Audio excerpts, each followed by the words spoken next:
नमस्कार विद्यार्थियों, कैसे हो आप लोग। राजकीय कन्या महाविद्यालय रानिया के इतिहास विषय की BA second year third semester के पहले चैप्टर में आपका स्वागत है।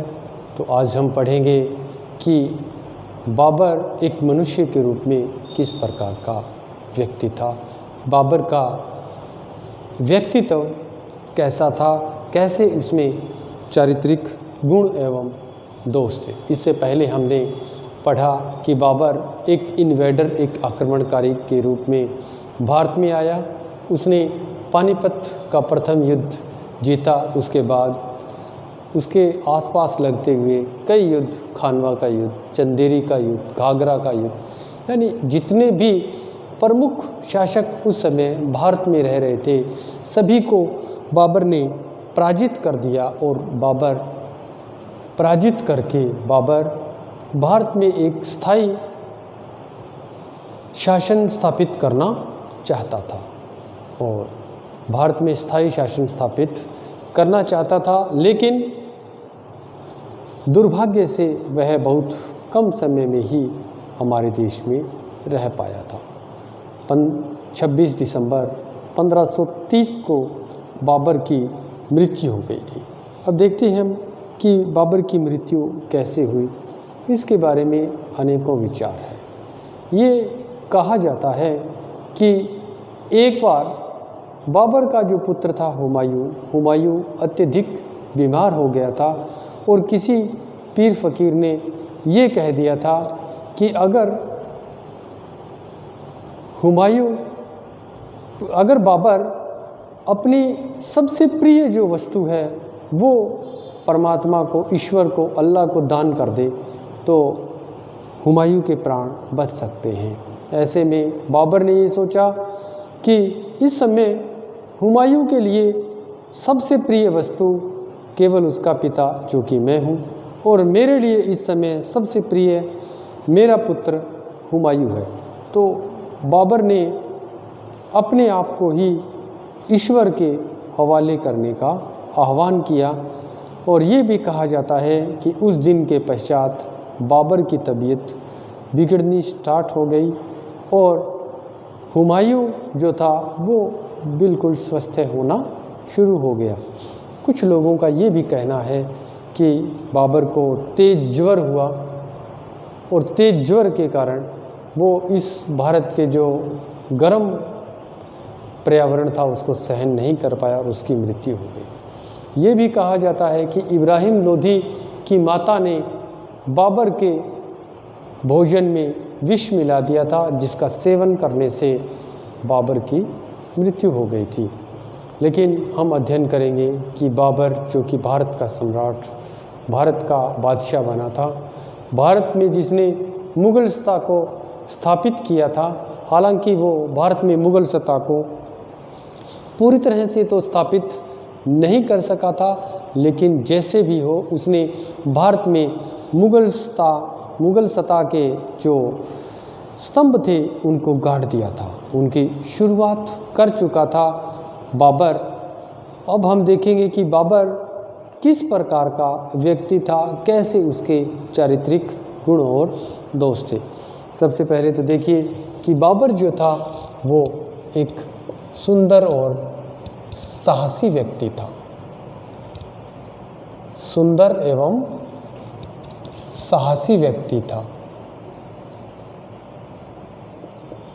बाबर जो था वो गोरे रंग का और मझले कद का था, बहुत ज़्यादा लंबा नहीं था, बहुत ज़्यादा छोटा भी नहीं था, गोरे रंग का और बलिष्ठ व्यक्ति था, काफ़ी ताकतवर व्यक्ति था। ये कहा जाता है कि वो दो व्यक्तियों को अपनी भुजाओं में पकड़कर, अपने बाजुओं में जकड़कर दो व्यक्तियों को किले की दीवार के ऊपर से दौड़ सकता था और दो व्यक्तियों को अपनी भुजाओं में दबाकर किले की एक दीवार से लेकर दूसरी दीवार तक फांद सकता था।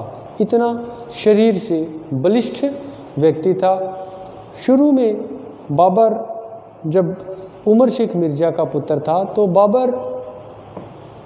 उमर शेख मिर्ज़ा का पुत्र बाबर जो था वो उसका जो बचपन था वो काफ़ी राजसी ठाट बाट के साथ गुजरा था। उसने हर प्रकार की शिक्षा ग्रहण की थी। मुख्यतः उसकी माता कुतुब निगार जो थी उसका उसके चरित्र पर, उसके व्यक्तित्व पर बहुत गहरा प्रभाव पड़ा। इसके अलावा उसका जो शिक्षक थे शेख मजीद, उन्होंने भी उसको हर प्रकार की शिक्षा प्रदान की थी। तुर्की, अरबी, फारसी आदि भाषाओं का बाबर को शुरुआती दिनों से ही ज्ञान हो गया था। महज 11 वर्ष की आयु में ही, महज 11 वर्ष की आयु में ही वो फरगना का शासक बन चुका था और अपने मामा और चाचा को युद्ध में हरा चुका था। इसके बाद सदा प्रसन्न रहने वाला व्यक्ति, बाबर हमेशा प्रसन्न रहता था।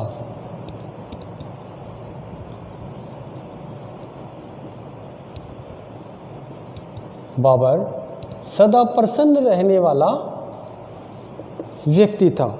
उसके जीवन में उसके पिता की मृत्यु के पश्चात अनेक कठिन परिस्थितियां आई, लेकिन इन किसी भी कठिन परिस्थिति को उसने अपने ऊपर हावी नहीं होने दिया और वो हमेशा प्रसन्न रहता था। बाबर के जीवन में उसके पिता की मृत्यु के पश्चात ऐसे दिन भी आए थे कि उसे नंगे पांव चलना पड़ता था, रोटी भी उसको मांग कर खानी पड़ती थी। उसके पास एक महज थोड़ी सी सेना थी। उस थोड़ी सी सेना के बलबूते पर ही उसने पुनः काबुल को जीत लिया, फरगना को जीत लिया और एक बहुत बड़े भारतवर्ष का भी बादशाह बनने जा रहा था। और अगला जो गुण था बाबर में वो था परिवार प्रेमी।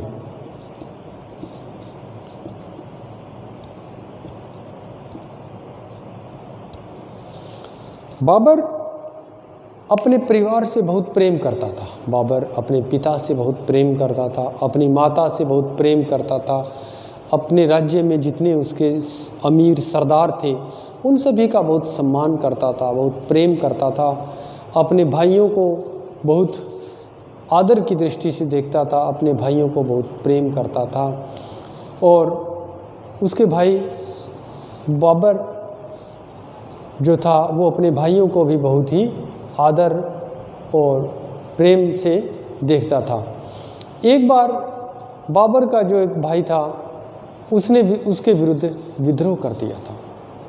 बाबर के भाई जहांगीर ने जब बाबर के विरुद्ध विद्रोह कर दिया तो उसके एक दरबारी ने उसको उसका वध करने की सलाह दी कि आप जहांगीर का वध कर सकते हैं, क्योंकि अगर आप जहांगीर का वध करेंगे तो भविष्य में वो इस प्रकार का कदम आपके सामने नहीं उठा पाएगा।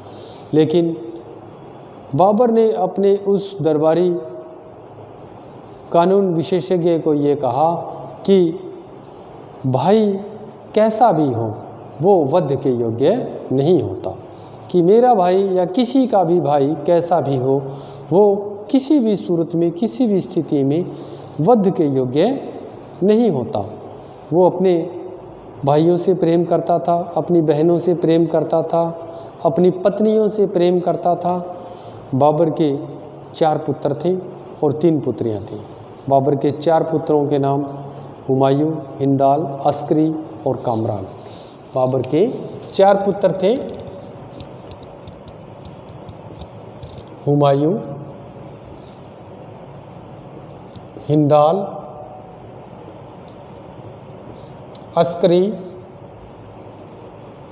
और कामरान। हुमायूं, हिंदाल, अस्करी और कामरान। अपने परिवार के प्रेम के साथ साथ वो एक धार्मिक व्यक्ति भी था।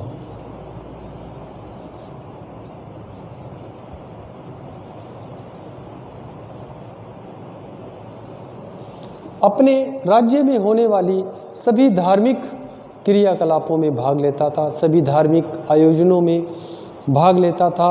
वो एक साधारण व्यक्ति की तरह नमाज पढ़ता था, साधारण व्यक्ति की तरह रोजे रखता था।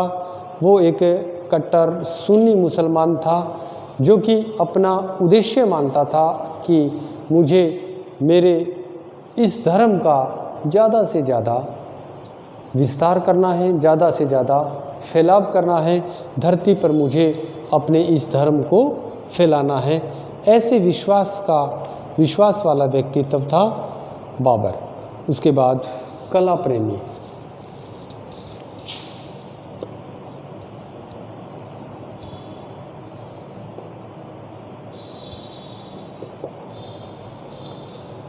हालांकि बाबर भारत में बहुत लंबे समय तक नहीं रह सका था, लेकिन फिर भी जितने भी समय तक बाबर भारत में निवास किया, जितने भी समय तक वो भारत में रहा, उसने भारतीय क्षेत्र में अनेकों मस्जिदों का निर्माण करवाया।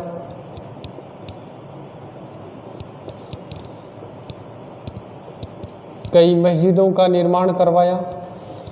हजारों वास्तुकार, हजारों जो मिस्त्री थे, हजारों जो कार्य करने वाले व्यक्ति थे, वो सरकारी भवनों का, मस्जिदों का और किलों का निर्माण करते रहते थे। फतेहपुर सीकरी, आगरा और दिल्ली के क्षेत्र में उसने पानीपत की मस्जिद बनवाई। उसने पानीपत की मस्जिद का निर्माण करवाया और संभल की जामा मस्जिद, संभल में जामा मस्जिद का निर्माण बाबर ने ही करवाया था। बाबर राजपूतों की भवन निर्माण कला से भी बहुत प्रभावित था और वो भी राजपूतों की भवन निर्माण कला से इतना प्रभावित था कि उसने कई भवनों का निर्माण राजपूती शैली पर करवाने का निर्णय भी लिया था। वो भी राजपूती कला, भवन निर्माण कला और जो ईरान की भवन निर्माण कला थी, दोनों का मिश्रण करके भारत में इमारतें बनवाना चाहता था। लेकिन दुर्भाग्यवश उसकी मृत्यु थोड़े समय बाद ही हो गई। तो अपने जो भवन निर्माण कला का जो कार्य था उसको बहुत ज़्यादा तक वो नहीं कर पाया था। हालांकि फिर भी वो कला को बहुत प्राश्रय देता था। उसके राज्य में कई संगीतकार भी थे, संगीतकारों को भी वो प्राश्रय प्रदान करता था। इसके अलावा जो उसकी आत्मकथा है तुजू के बाबरी, तुजू के बाबरी के कुछ पृष्ठों को भी उसने फूल पत्तियों और अनेकों प्रकार के आकर्षक रेखांकनों से सुसज्जित करवाया था। बाबर एक प्रकृति प्रेमी व्यक्ति था।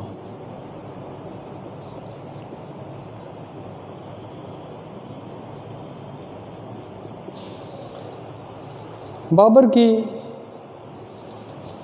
तुजू के बाबरी में इस बात का वर्णन है कि बाबर एक प्रकृति प्रेमी व्यक्ति था, क्योंकि बाबर ने तुजू के बाबरी में भारत में रहने वाले पशु पक्षियों का, फल फूलों का, भारत के पर्यावरण का, यहाँ पर हरियाली का, यहाँ के बाग बगीचों का काफ़ी गहराई से उसने जिक्र किया है। उसने फरगना के तरबूजों का और मध्य एशिया के अनार की अनेकों प्रजातियों का वर्णन किया है। और वो हमेशा प्रकृति से जुड़ा रहता था, प्रकृति से जुड़ा रहने वाला ही व्यक्ति था। उसके चरित्र में एक दोष भी था कि वो एक बहुत ही क्रोध करता था, बहुत ज़्यादा क्रोधी व्यक्ति था। इतना क्रोध करता था कि एक बार अगर कोई बात उसके दिमाग में बैठ जाती, मस्तिष्क में, तो वो तुरंत क्रोध करता था। तुरंत जब क्रोध करता था तो उसका परिणाम बहुत भयंकर भी हो सकता था। एक बार बाजोर के युद्ध में उसने 3000 लोगों की हत्या करने का आदेश दे दिया।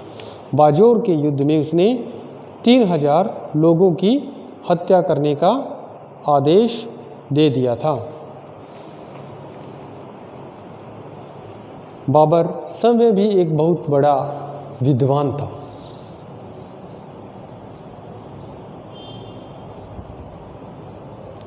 उसने अपनी आत्मकथा तुजू के बाबरी बनाई और अच्छी तरह से इसको लिखा।